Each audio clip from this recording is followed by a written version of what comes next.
to everyone. It's 9 a.m. here in Seattle. Hope you had a great weekend. We had a very busy one here ourselves, both doing remote graduation for one of my daughters and also remote Mother's Day as well. I'm sure many of you also had similar kinds of things happening on your weekend as well. We were fortunate here in Seattle to have some beautiful weather. I hope you did as well. Although I think in the Northeast, I'm seeing some posts from friends in the Northeast, Midwest, Northeast, that the weather wasn't quite up to spring standards. Very sorry to hear that. All right, why don't we jump in again this morning? I'm going to be joined by Christine Lee. Why don't we go ahead and advance the slides there, Jennifer? Thank you. I wonder if I could do that myself. We haven't actually tried that. But again, this morning, joined by Christine Lee. So looking forward to having her join a little later.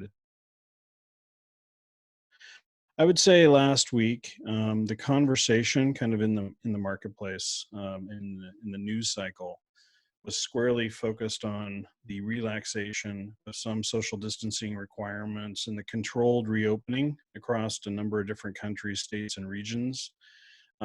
Certainly, it's our view that consumers and B2B customers alike are going to continue to turn to the online channels, and certainly things like buy online, pick up in store, curbside pickup, click and collect are going to be important for the consumer, really for the foreseeable future. We don't really expect that people are just going to go back to pre-COVID routines quickly. So I think we're in for kind of an interesting period of time. I think that's down to personal choices. Also, the fact that we're really in a phased reopening in many places, and probably will be for some time. In the data, we do see the impact of some interesting things around graduations, most likely. Star Wars Day, which I still don't really wrap my head around the whole Star Wars Day thing, but we'll see that in some of the search terms. And of course, Mother's Day. So to all the mothers out there, I hope you had a wonderful day. We certainly tried to spoil the mothers in our family yesterday. Let's go ahead and move on to the next bullet. I think what's kind of interesting to see is that in North America, we really kind of held steady last week. We did see a slight dip in overall sales of 1.1%, which of course is a fairly modest decline. It is interesting to see, though, that traffic was again up week over week. And in North America, we see some pretty incredible year-over-year comp sales last week at 56.92% up year over year. I guess the question is this kind of the new plateau? We've now seen this for a number of weeks in a row where North America has kind of held steady. We'll, of course, have to continue to monitor that in order to understand what the longer term implication is. Next bullet. In Europe, I'd say we saw a bit of a comeback in business last week. Sales were up again, which was good to see, up 16.91%. And it is interesting to continue to see the split in traffic and sales. Traffic is up significantly year over year, sales only up 20%. So roughly half the increase. We are seeing a decrease in average order size across UK and Europe. That could be a reflection of both discounting and consumer behavior.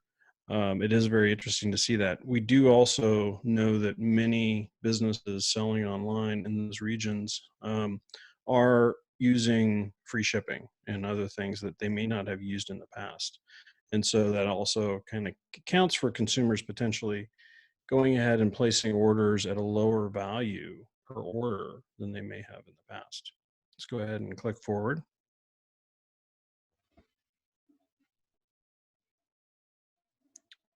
Seems that we're having a little bit of trouble here with the Google slides getting them to advance. Sorry about that. As I mentioned, we are seeing a bit of a split in the regions and average order size data. In North America, continues to trend higher than last year, along with conversion rate. But in the UK and Europe, as I mentioned, AOS is down fairly significantly. Conversion is up somewhat. Again, may reflect the deep discounting. We do continue to see that search is converting at roughly twice the typical rate for conversion across the regions. So pretty significant conversion rate on search. Of course, that reflects the fact that consumers who are using search are very targeted in what they're looking for, right? By the very nature that they're using search. And so when they find it, they are higher likelihood to convert. And that, of course, is something to pay close attention to. Next bullet. Sorry for the delay. See if we can. Seems that things are lagging a little bit this morning. Jen, are you able to advance to the next bullet?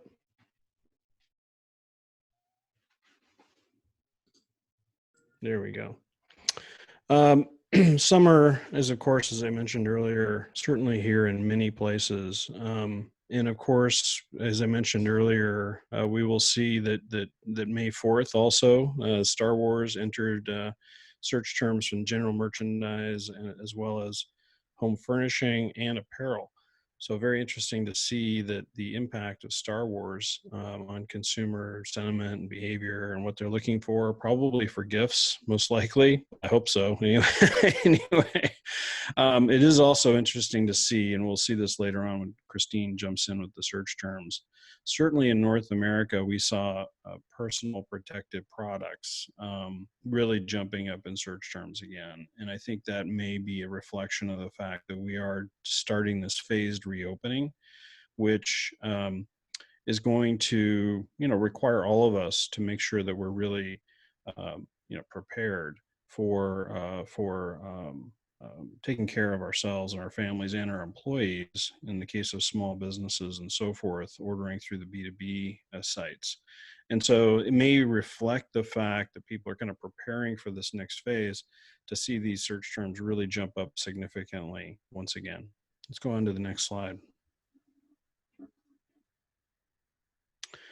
I think we'll get into some of the segment-based data here. Well, first, just the regional view.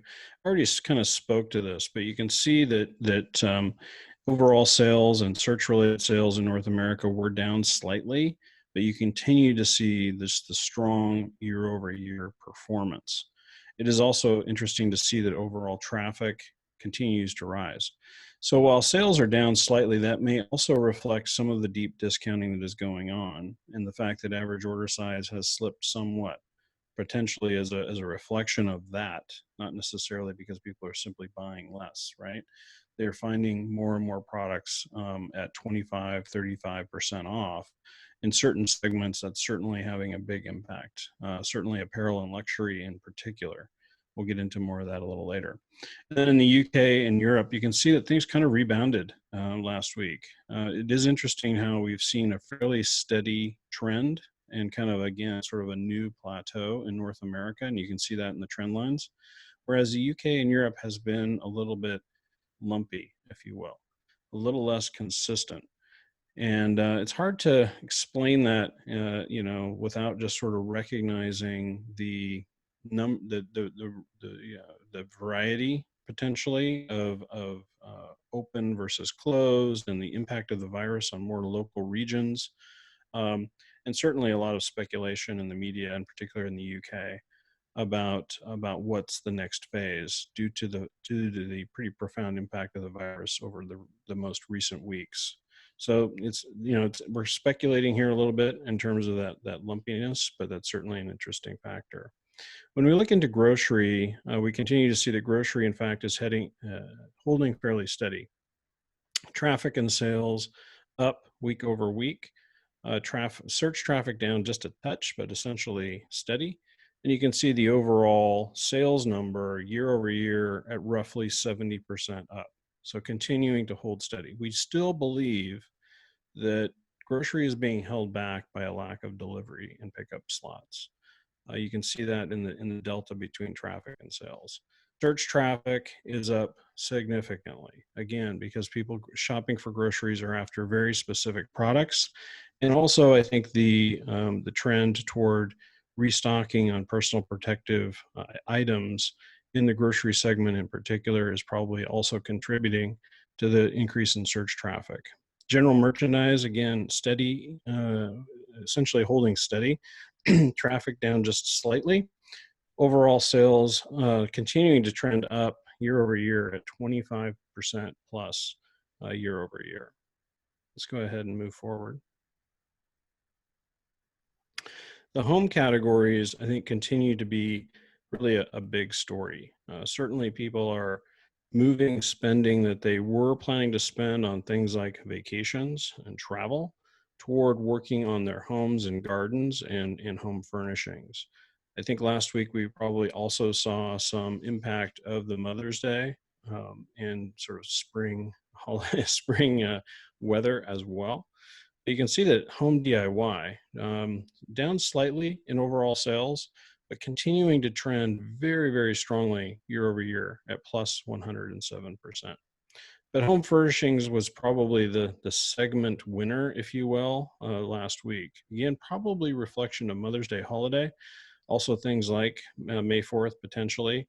You can see that traffic and sales were up week over week, and really just incredible numbers with overall sales plus 125%. And this is probably a reflection of gift giving around Mother's Day and graduations, kind of pushing that forward, as well as the fact that people are looking to again upgrade kitchen equipment and home furnishings and so forth in that category. Let's go ahead and move forward. Looking at apparel, apparel actually had a reasonably strong week last week with sales up around 12%. But in apparel, we do believe we're seeing kind of the impact of some deep discounting going on, with traffic up 50% year over year and sales only up 26% year over year. And indeed, conversion rates kind of held steady in this segment, but average order size was down significantly. We do see that people are also buying summer product. No surprise, right, as temperatures continue to rise.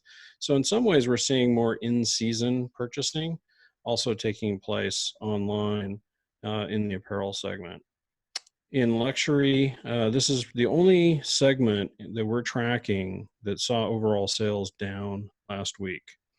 It's interesting to see that here we see a pretty dramatic shift in average order size. So again, deep discounting probably driving that, with average order size in this segment down almost 15% year over year. So that's probably accounting for a pretty significant amount of that drop in sales relative to traffic that you can see there. So, luxury, not really a surprise given the overall economic situation that we're in. Traffic is down lower in this segment than in others, and sales again it's the only segment where we see a dip year over year in sales. Let's move on to B2B, but B2B continues to climb online. We see traffic up around 11% week over week. Sales up almost 19% week over week last week. We see the year over year numbers again, traffic up almost 60%, and overall sales trending up about 29% year over year. We'll get into the search data here in a moment. You'll also see that we're kind of entering into an interesting phase where the product mix continues to reflect just kind of the normal life situations that we're all in, with people really trying to restart after being kind of shut down in some cases, or looking to facilitate their customers' needs for things like getting their cars jumped. Pretty interesting. Let's go ahead and move into the search data. Christine, I'm going to ask you to join in. And if you do have questions on what we've seen thus far on the call, feel free to jump in with some Q&A. Christine, off to you. Thanks, Brian. So I'm going to move pretty quickly through these because I think that we covered quite a few of them. But you can see here that, as Brian mentioned, masks are back in the top terms for for those of you who joined last week. You might remember that that term had actually come off the list last week, but it's back in this week, likely because of the anticipation of reopening and the mandate of having masks in a lot of states when you go out to retail shops. The second piece is around just a general search for crafts, balloons, and flowers. And that could be to celebrate Mother's Day, obviously, but also graduations as well. We saw a few new terms this week, including battery charger and oil change. So it could be that folks are looking to service their vehicles that haven't been used in quite a while. Luckily, I didn't need that, but I could see if you haven't actually started your car for quite a while, that would be a need. And then the next one is kind of an expected one. So in the grocery terms, we see pool as well as ice cream show up in the top terms. So similar to previous weeks where we're seeing trending terms for warmer weather, that's to be expected. And then Star Wars, Brian, I'll have to sync up with you and explain May the 4th be with you. But it's shown up as a term in apparel. And then I think the last 2 points are really that there's not much that have changed in terms of home improvement. So that vertical still looks quite similar as it has. It's continued interest and investment in outdoor lawn and garden related terms as well as DIY. And then lastly, freezer, refrigerator, at-home comfort clothes. Y'all are probably so tired of me saying these things because it shows up week over week, but it's still, obviously top terms that people are looking for. It is almost just kind of interesting, Christine, to see some of the consistency. I mean, we have seen some obvious changes, and like this week, for example, Star Wars, like we hadn't seen that before. But in some cases, a lot of overall consistency in the search terms now for weeks on weeks. And so I think it's just, in a sense, a reflection of the fact that this lockdown stay-at-home period of time and now the stabilization hopefully of the virus's health implications on these regions, we may start to see things transition, but it's held fairly steady even in categories like B2B. Yeah, that's right, Brian. I think it's I've been kind of waiting for these things to stabilize and drop off the list, but a lot of them aren't likely due to supply chain issues and things like that. So it's understandable, but and it is interesting to see how consistent and how long it's been consistent. Yes, indeed. Now, of course, we don't really know the impact of the economic stimulus on these buying behaviors, but I think it is kind of interesting that just anecdotally hearing from people who have received stimulus checks in the United States that they are in fact spending that money, and in many cases they're spending the money on their homes and on their gardens. I've heard quite a few people who've done that, and I think that is very interesting to see how that may potentially be having some impact. We'll need to obviously look for further information in order to really draw that kind of parallel. But I think that may also be buoying some of the purchase behavior online as well.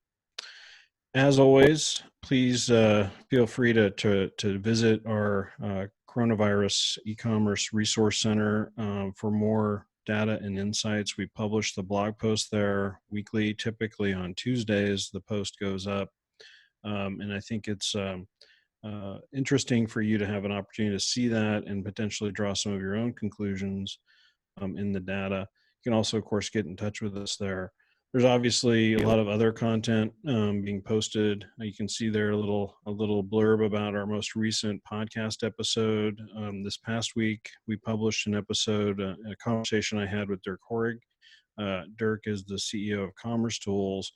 In the conversation, we do talk about what's happening in the German market, for example, and understanding some of the implications of the virus on that particular market. And Germany, of course, has been fortunate not to have such a significant impact of the health side effects of the virus, but there still has been a pretty significant economic impact due to stay-at-home orders across the German market. So you might find that interesting. And of course, we get into a discussion also about the history of commerce tools and how Dirk founded that and sort of the transformation and transitions that that company went through as they really looked to pioneer headless commerce. So check out the podcast. I think you'll find it pretty interesting. All right, we have a few more minutes left.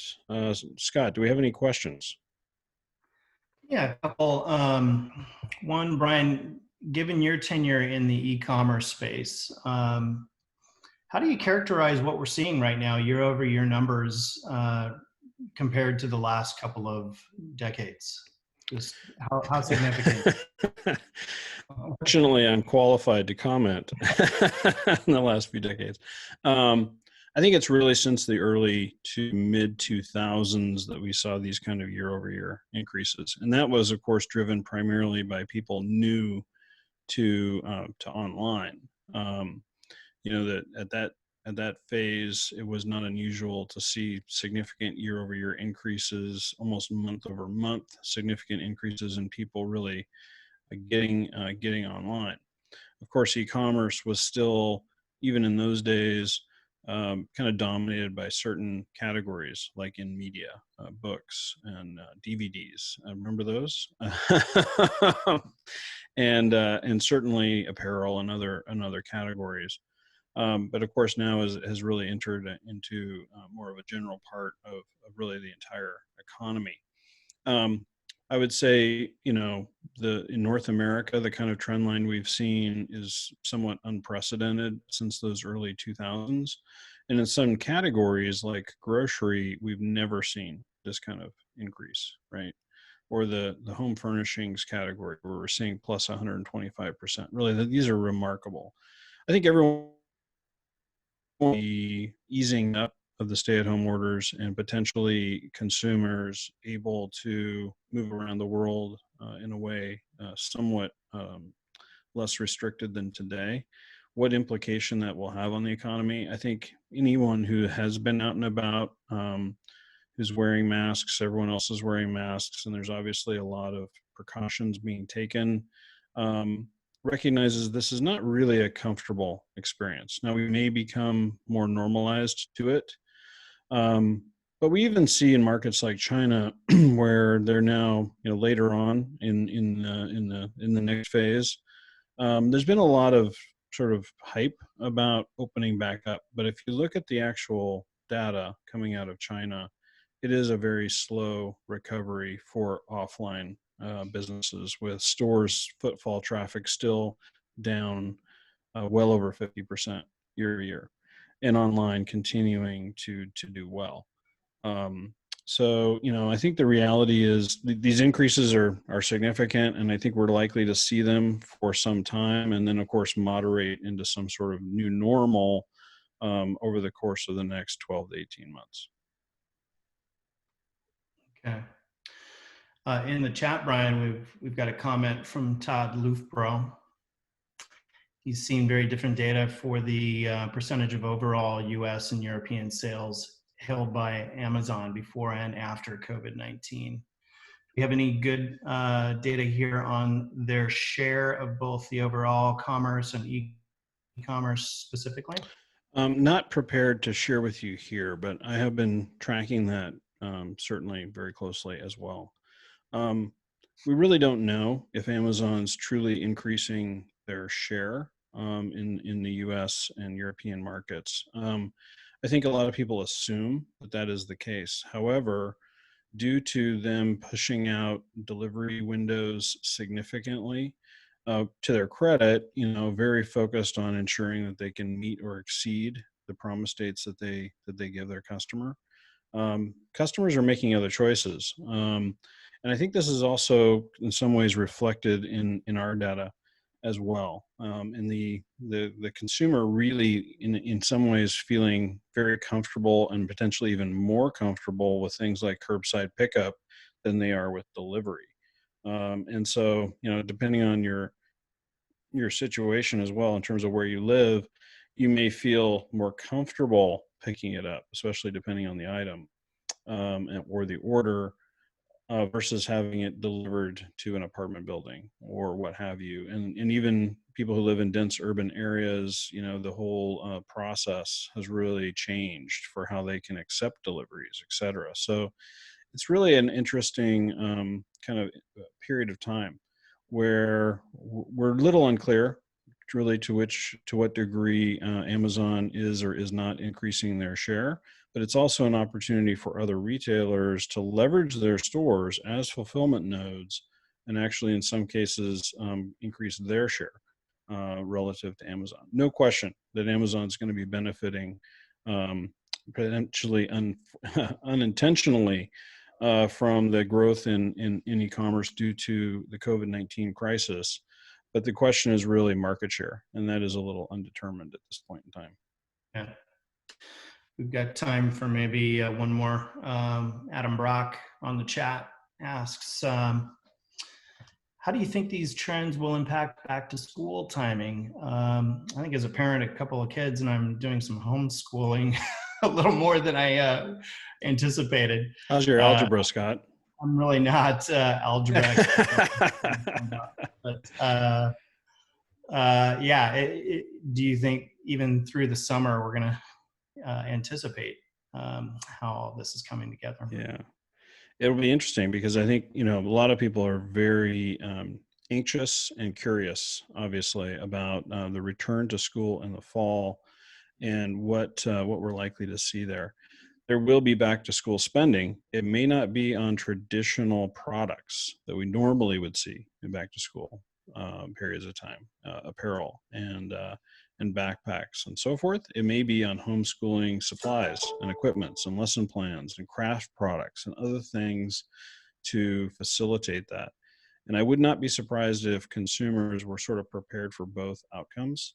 But maybe they're like thinking, well, maybe I don't like spend as much on apparel as I might have in the past, and maybe we just kind of go with the flow and see what happens, while being prepared for more homeschooling. A lot of school districts, and I've heard this also in Europe, for example, in the Netherlands, where we have quite a few employees, and speaking to them about what's going on, what the plans are there, they're not going back to school full time. They're going back for a few days, a week, and the rest of the time will remain homeschool.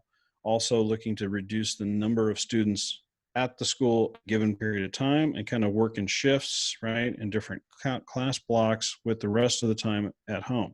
So I think this is probably what many parents are trying to think through, depending on where they live and the local policies and so forth. I think we'll see some sort of blend. So it will impact spending. I think it's probably, I would be remiss to try to speculate too much on exactly how that will end up being distributed, but it probably, just to kind of give out a thesis here, may impact apparel sales negatively, while general merchandise and other categories that are focused on homeschooling supplies and so forth may benefit in the lead up to the fall. It's an excellent question. Wish I had a little bit more clarity, but I'm sure there's many merchants out there wishing they had more clarity on what's likely to come over the next few months. All right, I want to thank you all so much for your time again today. I hope you found this informative and interesting as we looked back at last week and the week prior to that and last year and so forth, and discuss what's happening. Again, encourage you to check out the site. Get in contact with us if you have follow-on questions, and please have a good week. Here's to good business.